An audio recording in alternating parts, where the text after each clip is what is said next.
What's up, guys? Today let's take a look at Brotoys XGD Toys Light Warrior, aka a third-party unlicensed Yoshimitsu from the Tekken game. Although I was told that this is not his look in the game, but rather a concept art that a former God of War art director called Raj Grassetti. Yeah, he drew for the game and essentially a fan art. And this looks actually quite popular. There's a statue based on this look as well. And I'm not a Tekken fan at all, as you may already tell. But this look does look very cool, so that's why I got it. And Brotoy really hit a stride recently. This figure is really good for the most part. Okay, there is a pretty big issue with the articulation, but outside of that, this figure is really good. So without further ado, let's first take a look at the figure. So the first thing about this figure is that even though this is a small scale, this is 110 or it's a 19 centimeter, not 112, but you can barely see the joint cut. It's very nicely done. We'll talk a bit about more in the articulation section, but you can see the elbow joint. It's very nice. The knee joint has knee pad hiding it, so it's easier that way. And the torso cut is not very easily seen. So yeah, at the first glance, this looks like a small statue instead of action figure, which is very impressive, right? And another big thing, well, not big thing, a strong suit of Brotoy is that the sculpt work and paint job is very nicely done. I think this is especially the case on their third-party Kratos. I don't have that figure because I think the shoulder looks a bit weird. Also, I heard NR might have the license, so I'm waiting for that. If that is the case, that is. But yeah, this figure detail looks really nice. Really nice looking. Let's zoom in. Look at the face.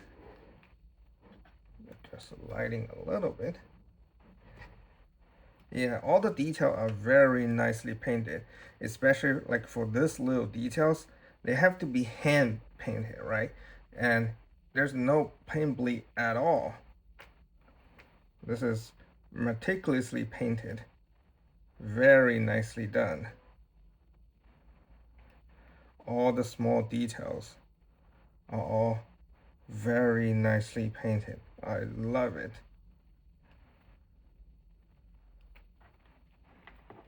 Closer look at the face. And the back. Yeah, shading, wash, and very detailed paint. It's all there.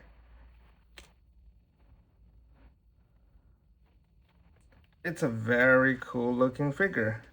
And like I said, I know nothing about the character, and I don't really play Tekken, but this looks awesome. Oh, I already put the katana on, and I think based on the concept art, this is the short katana. This is how it's supposed to be stored, so do not yell at me at that. Yeah, this looked really good, but how well does it articulate? Let's take a look at his articulation. The head can look up, look down, it's hindered by the jaw, okay? 360, no problem.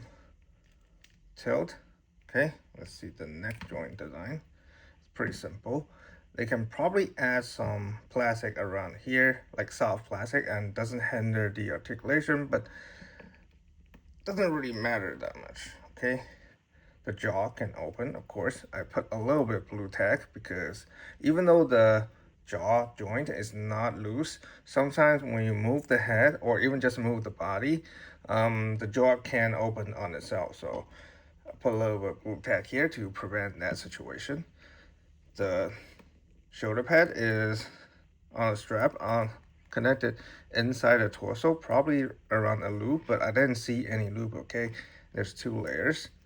And the shoulder joint is actually kind of like a Amazing Yamaguchi, there's a hinge here, there's a ball here, and another ball joint connect inside the torso. So this part can wiggle a little bit, okay, and it can raise over 90 degrees, 360, no problem. And even though he doesn't have a butterfly joint, the butterfly range is actually really good. Okay, this is very impressive for a armor character. And you can't see the elbow joint here again. This is just a floating piece. When you rotate the floating piece, you can see the joint here, okay? This is actually pretty clever. There is a bicep swivel here, okay? You can rotate here. Double jointed elbow. Great range. Oops. And wrist ball is a little bit limited because of the armor. Now the torso, it's not very easy to see the cut here, right? The way they do it is, again, a bit similar to Amazing Yamaguchi. There's a cut here. This is a floating piece, okay? And put it open, you can see. Double ball joint, floating piece, and a ball socket on a hinge. There's no ball joint connected to the hinge, but rather a double ball joint, well, probably single on the waist. So let's put it back.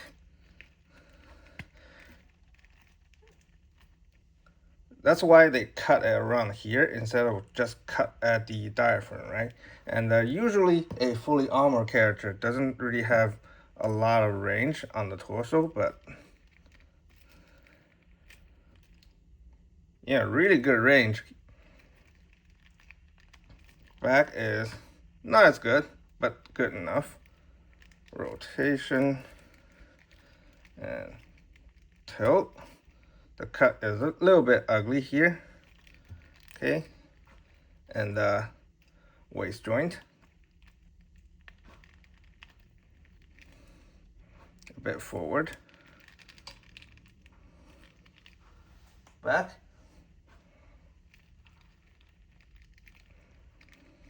Side. Rotation. Nope, this is the top part. Rotation bottom, okay? So combining with two joint, once again, really good torso range. Pretty impressive for such a heavily armored character. Now for a hip joint, this is a completely like a floating piece, right? And there's a layer of soft good underneath. This is a tape connected here. Hip joint is just a ball joint, no drop down, okay? You can kick forward almost 90 degrees, mainly because of the soft good and the soft plastic skirt piece. Back about this much. Side.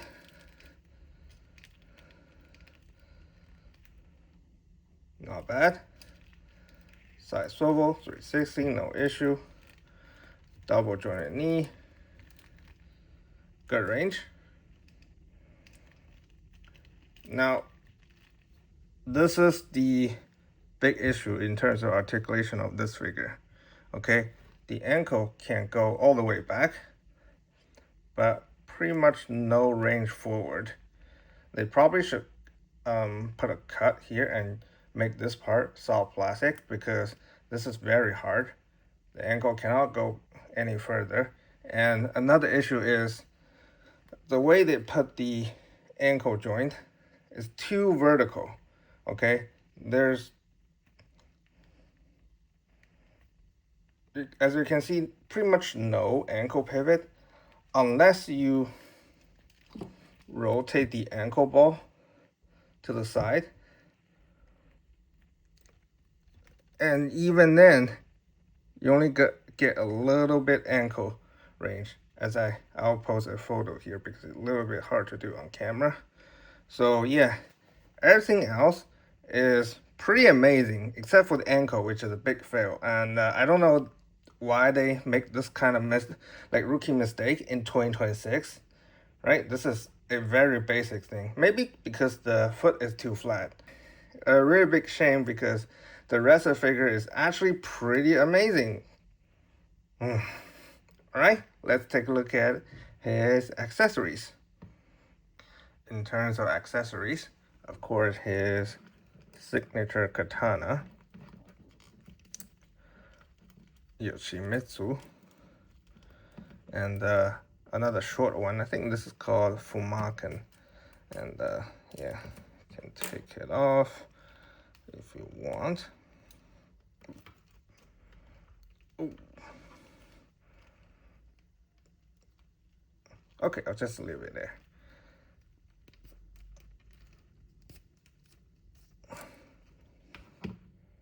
Okay, and this is Yoshimitsu, and it's die cast. Very nicely done. Brotoys detail is really nice. And Fumaken, again, die cast. Very nicely done. The katana back. And for hand, you come with, I think the normal edition come with 2 extra pairs, and the DX version come with a pair of fists. And for effect piece, normal edition come with 1. You can use it on both. Okay, they're fit pretty nicely. Right. And for DX version, come with another one. It's exactly the same. Okay, and 2 flaming sword effect. Again,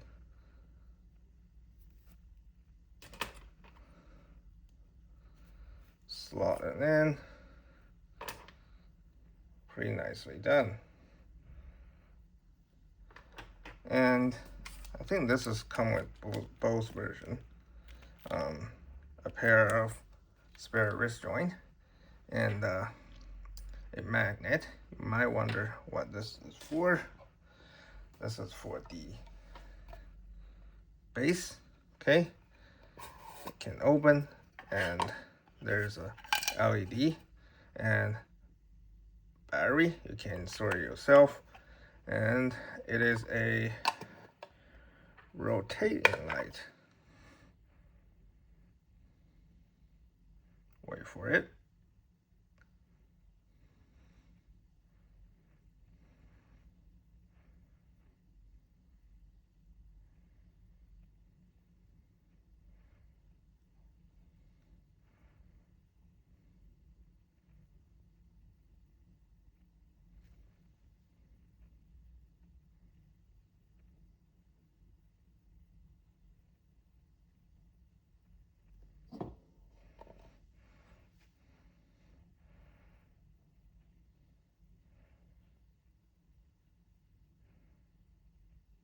All right, that's it. It's nothing amazing because I think the light is too dim. You probably need either a bigger light or like 3 more. But still, it's a nice touch, and you can use it to store accessories. So that's all the accessories. I don't think this is anything amazing, but yeah, considering this is not a super expensive release, I think this is enough. All right, let's take a look at the size comparison. Next to SHF Tekken 11's Nina Williams, they're clearly not the same scale. Although I don't know about the Stone Collectible Tekken, but this is Stone Collectible's Karas, and they look very nice together, okay? Brotoys and Grey Knight, for Horseman and Savage Crucible, McFarlane and Marvel Legend. This figure got me a bit conflicted because like 95% of this figure is really good. The scope work, the paint job, the articulation for the most part. The accessory is not amazing, but definitely sufficient. And the price is nothing really crazy, right? For me, it's about 60 bucks. For you guys, maybe 70, 80 bucks. So it's not very expensive. And for the price, the quality is really, really good. However, like the big thing is, of course, the ankle pivot, right? Why does it have this sort of rookie mistake? It's really annoying. And a little bit small things, like for example, the die cast weapon, while it's nice, the right hand cannot hold it super well because it's too heavy. The left hand is closed, right? This is connected here. The right hand is not. So the weapon tend to slip out, right? And oh, I forgot to show the toe joint during the articulation section. It's pretty all right, and he can cross leg a little bit. So yeah, I think this is a very good figure, but with very significant flaw.